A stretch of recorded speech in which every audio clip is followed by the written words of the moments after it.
Selamat datang lagi di sesi telaah kita. Hari ini kita coba bedah lebih dalam satu pesan penting dari Yesus. Ini ada di Injil Markus pasal 13 ayat 35 sampai 37. Kita pakai bahan analisis teologis ya untuk ini. Nah, tujuan kita bareng-bareng mencoba menangkap apa sih sebenarnya maksud Yesus waktu bilang berjaga-jagalah. Dan kenapa ini kok penting banget buat Anda di zaman sekarang ini. Oke, langsung aja ya. Yesus kan pakai perumpamaan tuh tentang tuan rumah yang lagi pergi. Nggak ada yang tahu kapan dia pulang, bisa malam, tengah malam, pas ayam berkokok, atau mungkin pagi-pagi. Intinya kan kita nggak bisa prediksi gitu ya. Terus di ayat 37, dia bilang, dan ini ditekanin banget, apa yang kukatakan kepada kamu, kukatakan kepada semua orang. Berjaga-jagalah. Kok ini kayaknya krusial banget ya? Kenapa sih? Nah, iya. Ini krusial karena konteksnya, Mas. Pesan ini tuh nggak muncul tiba-tiba loh. Yesus sampaikan ini di Bukit Zaitun. Itu kan saat-saat genting banget ya, mendekati penderitaannya. Ini jadi semacam puncak dari pembicaraan panjang soal masa sulit di depan, dan juga kedatangannya kembali nanti. Jadi ini bukan cuma nasihat sambil lalu. Ini punya bobot yang luar biasa karena momen dan topiknya. Semacam wasiat penting lah. Menarik. Kalau kita lihat analisis yang jadi bahan kita ini, ada satu poin yang disorot ya, soal masalah mendasar kita sebagai manusia. Kita ini gampang banget lengah, gitu ya, merasa aman, padahal semu, atau istilahnya tertidur secara rohani. Apalagi kalau nunggunya terasa lama. Saya suka cara analisis ini mendefinisikan tertidur itu. Bukan cuma ngantuk fisik ya, tapi lebih ke kondisi hati.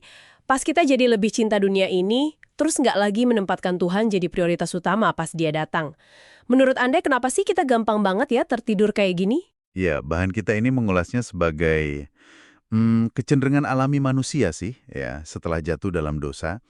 Kenyamanan, rutinitas sehari-hari, kekhawatiran hidup, atau bahkan mungkin kesenangan duniawi, itu bisa pelan-pelan menumpulkan kepekaan rohani kita. Kita jadi fokusnya ke sekarang dan di sini, terus lupa sama nanti dan di sana.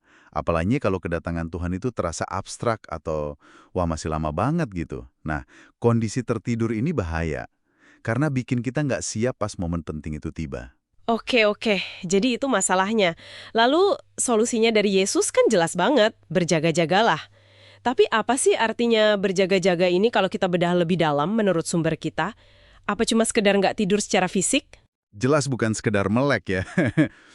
Analisis teologis yang kita punya, ini menggambarkannya sebagai sebuah kesiapan rohani, tapi yang sifatnya aktif dan terus-menerus. Ini bukan nunggu pasif sambil, ya, bengong aja gitu. Artinya apa? Pertama, ya jaga iman kita tetap hidup, tetap menyala. Kedua, setia ngerjain tugas dan tanggung jawab yang Tuhan percayakan. Kayak hamba-hamba di perumpamaan itu loh. Mereka kan nggak tahu kapan tuannya pulang, tapi tetap kerja. Ketiga, ini penting. Terus-menerus berdoa, bergantung sama Tuhan. Keempat, jaga hidup kita tetap kudus, nggak kompromi sama dosa. Kelima, nah ini, nggak terikat atau jatuh cinta sama kenyamanan atau hal-hal duniawi yang sifatnya sementara ini. Analisis ini juga ngingetin kita sama nasihat Rasul Petrus ya, untuk waspada. Karena lawan kita, si iblis, itu kayak singa yang terus keliling cari mangsa. Jadi berjaga-jaga itu juga berarti waspada secara rohani, aktif waspada. Jadi kalau saya tangkap nih, ini bukan soal hidup dalam ketakutan atau paranoid gitu ya. Malah analisis ini kayaknya menekankan kalau berjaga-jaga itu justru wujud konkret dari iman kita sehari-hari. Benar nggak? Hidup dalam pengudusan, tanggung jawab sebagai cara kita merespons anugerah keselamatan. Justru karena kita nggak tahu kapan waktunya, makanya yang diminta adalah konsistensi tiap hari. Bukan siap-siap dadakan di menit terakhir, benar begitu? Tepat sekali, persis. Ini bukan soal rasa takut, tapi soal kesetiaan yang lahir dari kasih dan pengharapan pada Tuhan. Dan yang menarik ya, analisis ini ngasih beberapa aplikasi praktis yang sangat membumi gitu. Misalnya, hidup dalam pertobatan harian, sadar kalau kita butuh anugerah Tuhan tiap hari. Terus, yang tadi disebut, jalankan panggilan hidup Anda dengan setia. Apapun itu, karena itu bagian dari tugas yang dipercayakan Tuhan kan? Jadikan doa dan perenungan firman itu gaya hidup, bukan cuma aktivitas keagamaan terjadwal aja. Terus, tolak secara sadar cinta dunia yang berlebihan itu. Dan satu lagi nih yang krusial banget, bangun komunitas yang saling dukung dan saling mengingatkan. Kan Yesus bilang ini untuk semua orang, Nah, artinya kita perlu saling jaga supaya nggak tertidur. Wah, poin komunitas ini penting banget ya. Jadi berjaga-jaga itu bukan urusan pribadi masing-masing aja, tapi juga tanggung jawab kita bareng-bareng ya, sebagai satu tubuh. Saling ingetin, saling kuatin. Oke, oke, ini jadi lebih kaya maknanya. Betul, komunitas itu jadi semacam sistem alarm bareng lah. Kita saling bantu untuk tetap fokus sama apa yang utama. Terutama pas mungkin salah satu dari kita mulai lengah atau terdistraksi gitu. Ini aplikasi langsung dari perintah untuk semua orang tadi.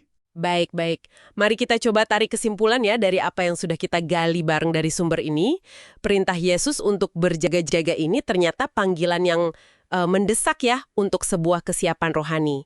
Yang sifatnya itu aktif, waspada, dan juga konsisten dari hari ke hari. Motivasi utamanya bukan ketakutan, tapi sebuah iman yang hidup, yang kelihatan dari cara kita nunggu kedatangannya sambil tetap setia jalanin hidup dan tanggung jawab kita sekarang ini. Ya, kalau ditarik benang merahnya, ini soal gimana kita mengelola anugerah waktu dan tanggung jawab yang Tuhan kasih sekarang, dengan kesadaran penuh akan perspektif kekekalan nanti. Nah, sebagai pemikiran penutup nih, buat Anda bawa pulang dan renungkan secara pribadi.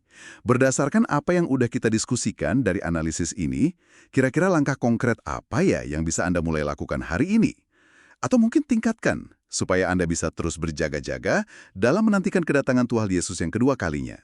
Pertanyaan refleksi yang bagus sekali. Terima kasih sudah menyimak pembahasan kita kali ini. Sampai jumpa di kesempatan berikutnya.